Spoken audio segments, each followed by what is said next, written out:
Hello, everybody. I'm excited to have two amazing gentlemen on our show today for the Product Innovation Series. This is actually one of our very few rare times where we have both the founder of a company and the head of product join us at the same time. So we'll cover product and company growth from both perspectives. So I'm joined today by Ravi Swaminathan, who has spent 15 years in the semiconductor industry.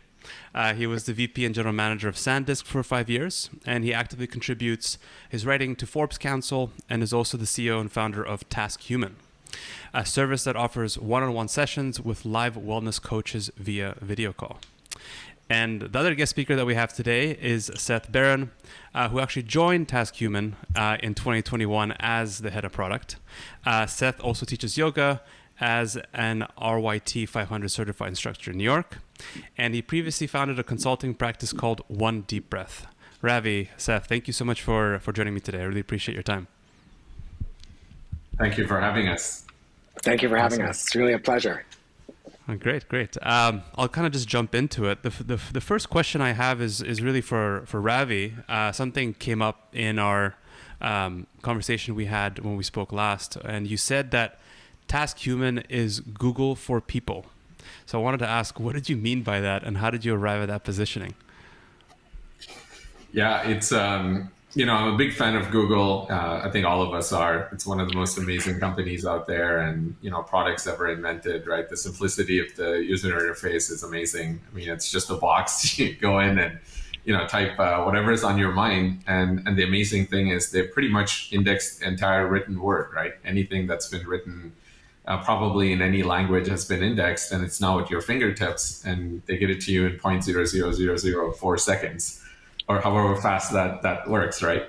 But for all the advances that the internet has made, and including amazing platforms like Google, you still find it really hard to engage with people, right? So it's one thing to say, I want to learn yoga in Google, and then Google gives you amazing videos and articles that are instantly available. But if you want to find a yoga teacher and you say yoga trainers near me, by the time you actually select somebody and call all of them and actually begin your session, it's going to be days, weeks, or months. It's just not easy, right? It's not anywhere near as instant as 0.004 seconds on that article that was whipped up for you. So we thought, man, in this day and age, when you can get an Uber within 3 minutes of thinking you need an Uber, right? Mm-hmm. Most people don't even schedule anything anymore.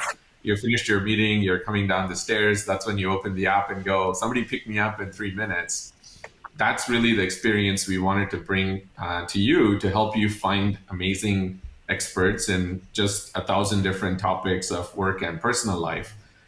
Whether it's physical fitness and finding a yoga instructor and beginning a session literally in the next minute, or Pilates, or mental well-being, spiritual, we have pastors, ministers, chaplains on the platform, to life coaches, to leadership coaches, to sales coaches. What if we could make all of these coaches available to you that instantly when you want them globally, right? And that's what TaskHuman is. And we're inspired a lot by Google. We're inspired a lot by Uber. We're inspired a lot by Netflix, because it's an amazing collection of movies all right there and waiting for you to watch it, right? So we kind of drew inspiration from all three of those platforms. And that's what TaskHuman is. It's the world's largest, most comprehensive collection of coaches in just different walks of your life, and they're all available to you instantly via video call. Okay, definitely something I'm going to be checking out myself very soon. Ravi, when I'm sure as a founder, as a founder and CEO, you've obviously had a very close position and review of everything that TaskHuman has been building over the years, from a product perspective.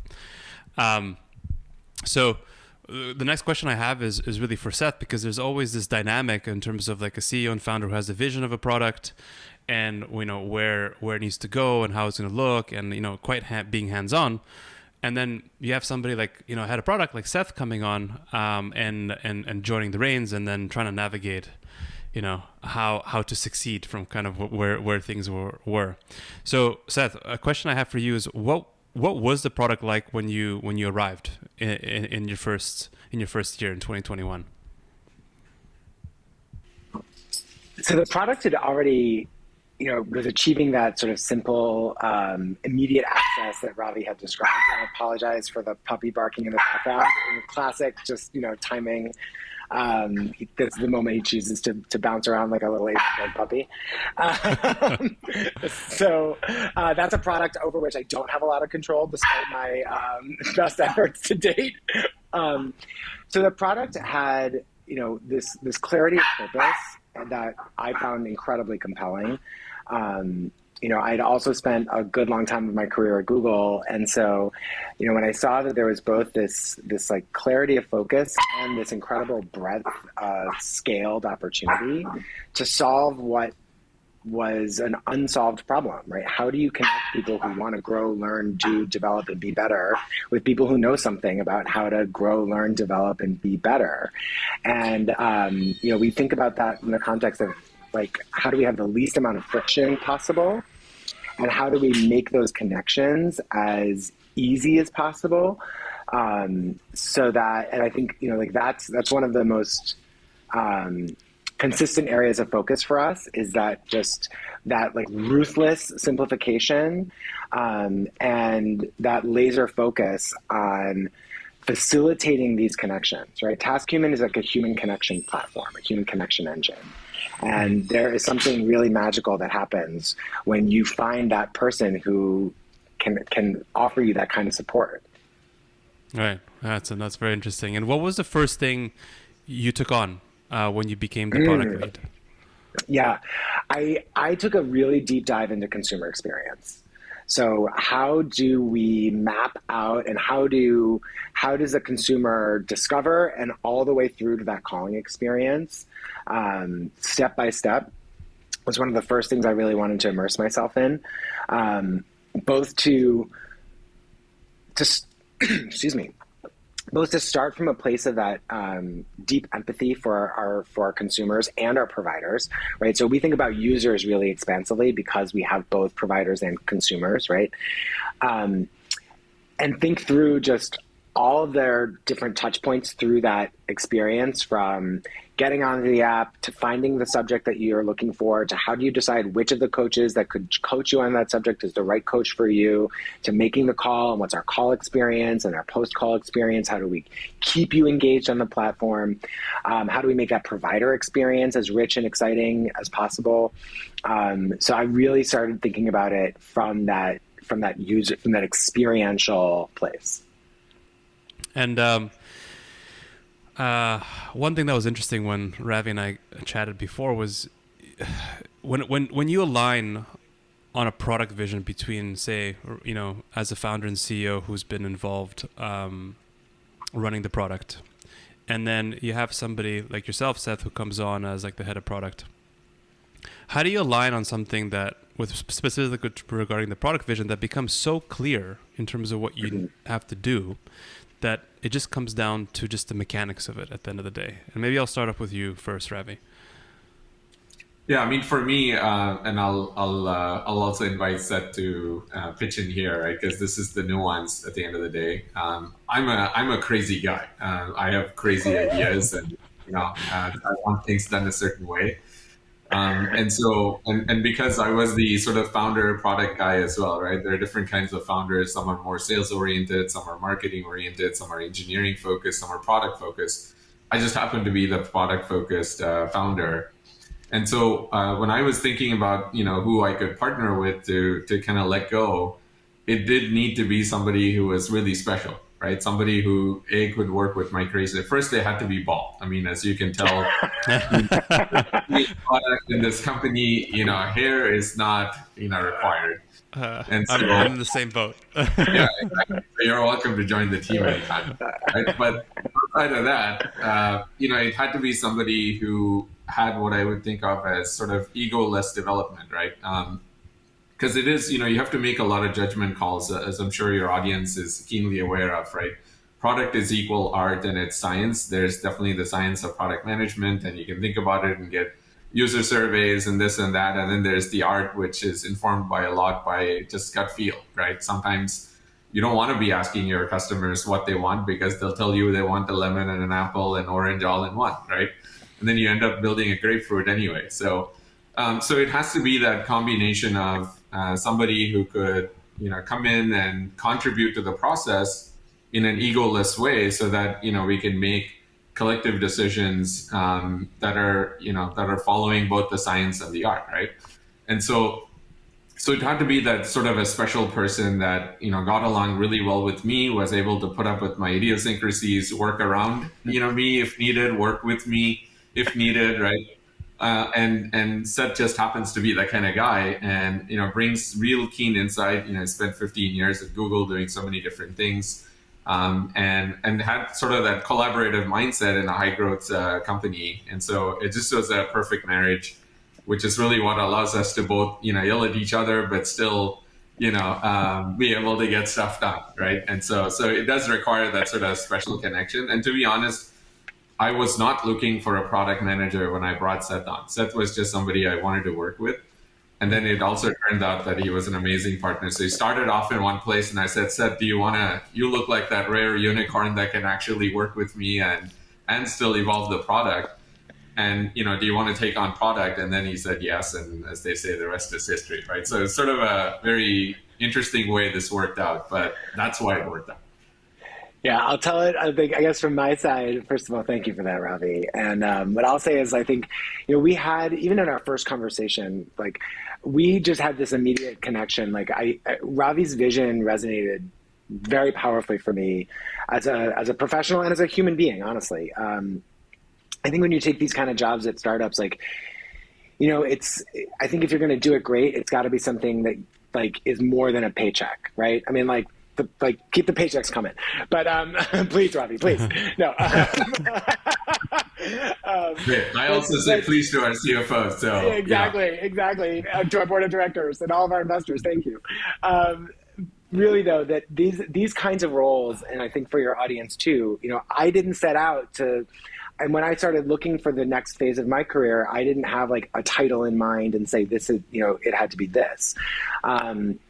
I had reached out to a mentor and said, I'm really interested in this, in what I think is this big opportunity at the intersection of wellness and technology, because that was really authentic to my lived experience, right? I spent 15 years in technology. I walked away for a little while to go really deep into study of a totally different kind of technology, this technology and this technology and yoga.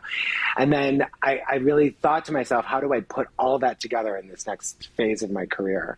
And when Ravi and I connected, I was so compelled by the vision of TaskHuman about this is such a big problem to solve. And it's so multifaceted, but we can have such a clarity of focus in that the modality we're focused on is coaching, and that we can have that laser focus while still having a reach that's so broad because of the different ways in which that can be delivered against the different kinds of subject areas that can be delivered. There's very few opportunities out there that would be so compelling. And so I would say that, really, I think and there is a big part of it that is just it is a personality fit, right? Like, you're making a commitment, right? Like, I didn't want to take this on. I didn't take this on, as I'll do this for a year and then move on to the next thing. Like, Ravi and I had a pretty, it's not a blood oath and it's not cast in stone, but I think, he said, we're building a platform to sustain for the long term. And I wasn't interested in a flash in the pan. I wanted to be part of a team that was going to build something that was going to sustain and make a really positive impact in people's lives. And in so doing, hopefully, maybe make the world a little bit better along the way. And that doesn't have to come at the expense of commercial success, right? Mm-hmm. But it is both true that we can make the world hopefully a little bit better place by improving people's daily personal and professional lives and have commercial success, right? Those two things can coexist. And that's also a rare opportunity, but it aligned to my values in a really compelling way.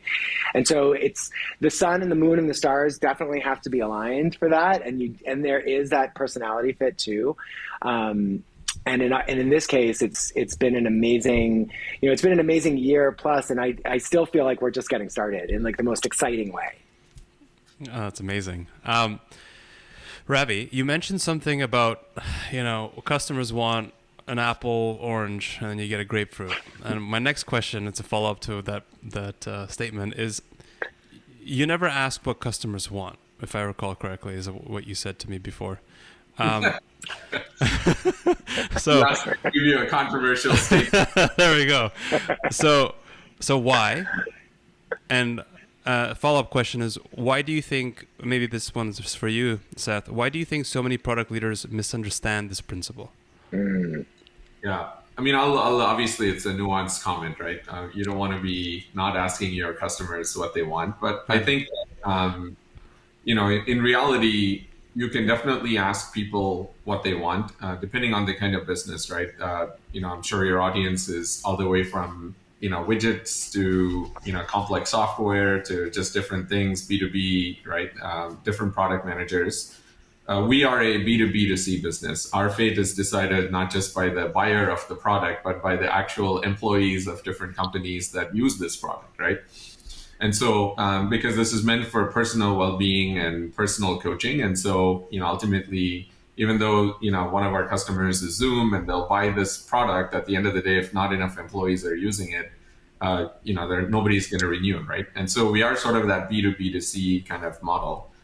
In this model, I think that, you certainly have the art and the science, as we talked about, right? The science is to do the survey and ask questions and things like that.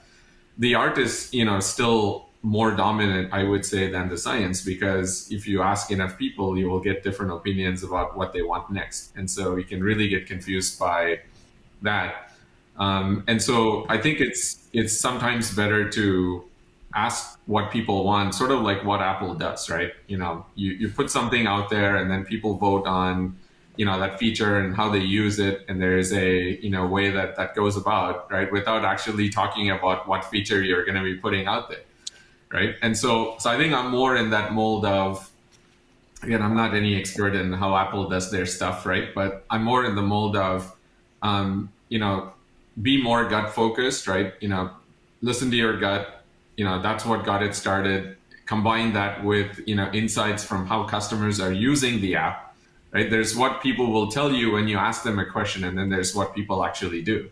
Mm-hmm. So the nuance here is, follow what people are doing, right? So if you introduced a feature that was meant to encourage consumers to watch more About Me videos of the profile of the coach, and people ask people, hey, what would you like to see in that video? And then not enough people are actually watching it.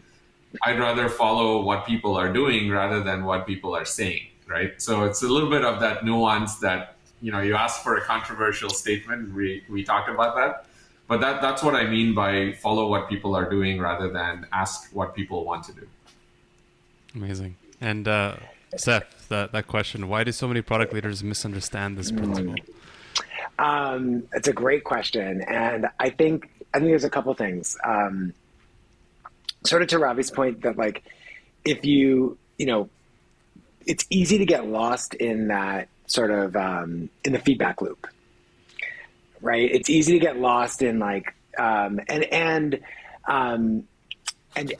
each of us will come to that answer based on a set of lived experiences, some of which we know, most of which we don't know. And that's why this idea of sort of watching what people do more than what they say is something that we think about a lot. And, there's any big product innovation requires a big creative leap of faith. If you think about even the iPod, right? If I use another Apple example, right? Like, there were already MP3 players in the market, right? There were other devices available. There were other software platforms available, but Apple took an intuitive leap toward that vertically integrated solution, and that like maniacal drive to simplicity of experience, that it just worked. Mm-hmm. And if you would ask people, I don't know if they would have been able to articulate that, right? If you had asked a general consumer, even a diehard music lover, I don't know if they would have been able to conceptualize that. That was the brilliance of Steve Jobs, right? That he really did have that kind of vision. And so I think I guess what I would say is where I think a lot of product leaders get lost is they get lost in the data and they don't effectively synthesize the insight.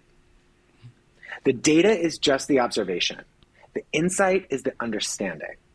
So something that I think about all the time is like, how do I synthesize out the signal from the noise? How do you take all of this complexity that you could be getting in terms of feedback and analytics and ideas internally, externally, and come back to sort of like source principle of like, what is the thing we do at our most essential, like at the core of the product? How does this idea move consumers closer to that with less friction in more elegantly beautiful ways? And so I always think through decisions around prioritization like with that lens. So I think it's really that it's being unafraid to take a little bit of a creative leap of intuition that comes from, again, like that synthesis of the why that's derived from all the what. And hopefully hopefully you get it right. And then if you don't, to figure that out quick and be nimble and to have no ego around your own rightness. That's the last thing I'll say too. It's really easy to get caught in as a product leader, as a CEO, as a leader in any capacity of and this is something I admire very deeply about Ravi, who has, is an egoless leader himself, right? I think, and try to have a culture where, all I know is the best I've figured out so far. And that's not like a canonically right answer. That's just the best we've got today, October 6th, that whenever we're recording this podcast. And that tomorrow maybe we'll have a better answer. Hopefully we will. And I think that when you take that on as a product leader, to cultivate that sense of humility, it gives you the space to then make those intuitive leaps, but also if you're going to fail fast. Mm-hmm. That's very interesting. And I wanted to ask, you touched upon something there that I wanted to explore a bit more, is something around when building product, there's so many things to consider. There's the data, there's the insight that you got to derive from it. But the most successful products that are in the market and the industry are the ones that are like simple to use, intuitive enough, and allow you as a user to get from point A to point B, efficiently and successfully. In certain scenarios, that might require taking things off the product in order to simplify that, right? Mm-hmm. So my question is, how do you know, or how do you decide when a certain feature is good enough to ship versus it needs more work? Yeah, I would say, you go ahead. Go ahead. Yeah. I'll start and just say, like, one of the things I look for all the time is like, are we adding or removing friction? Right? If we're removing friction, then even if it's not everything we ever wanted it to be, but it's strong and we really believe it's removing a sense of friction and experience, then I say, like, go for it. Mm-hmm. If it's so complex, or if the problem, if that like zoomed in piece of the problem you're trying to crack, if you haven't figured out a way to do it that's removing complexity, then I'm gonna say we're gonna want to take another cycle to think that through, right? So I think it's like one litmus test for that is again, like, are we adding friction or are we removing friction? And if it's removing friction, ship it. If it's adding friction, we better think about why. Yeah, I think that's spot on. That's, flavor of that is exactly what I was going to say, which is that's the litmus test of a feature, right? Is it something that the customer is now going to find value in, right? And, is going to now go, oh my God, the product just became that much better because now I'm able to do this faster, right?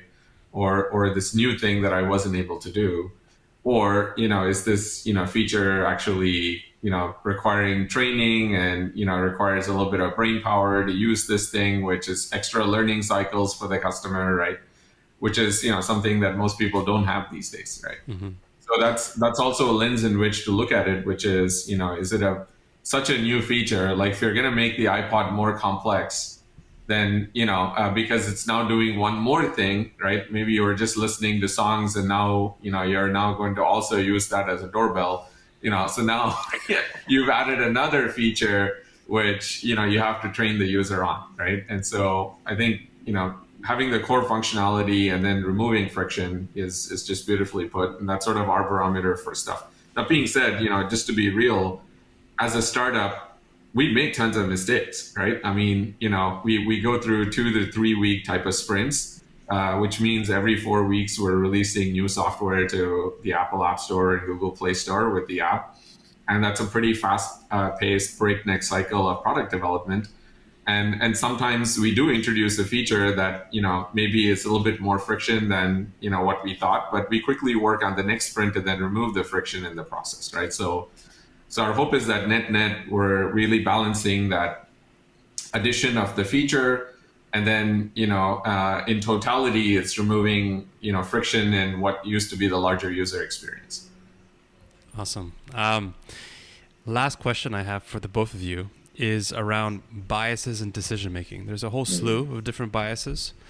What have you seen in your time in product that you would recommend to the people listening to help prevent them from making these classic, maybe unknown mistakes to them? Seth, I know you're dying to go. You're super passionate about this, so I'm going to let you do this. Yeah. Bias is, look, we're human beings. So the first thing to acknowledge is that every single one of us has bias. Like there's no such thing. And I think there's this myth of objectivity in technology, right? Like there's this myth that if it's an algorithm, then it must be objective. But it's not, because it's coded by a human being, and there's a whole set of assumptions and decisions that have been made to get to the point of the output of what that algorithm will deliver that has bias implicitly coded within it. So the first thing to acknowledge is that humility is the humility that none of us are without bias. And then from there's some space to then examine your individual biases. So I have a bias because I'm bald-headed and English is my native language.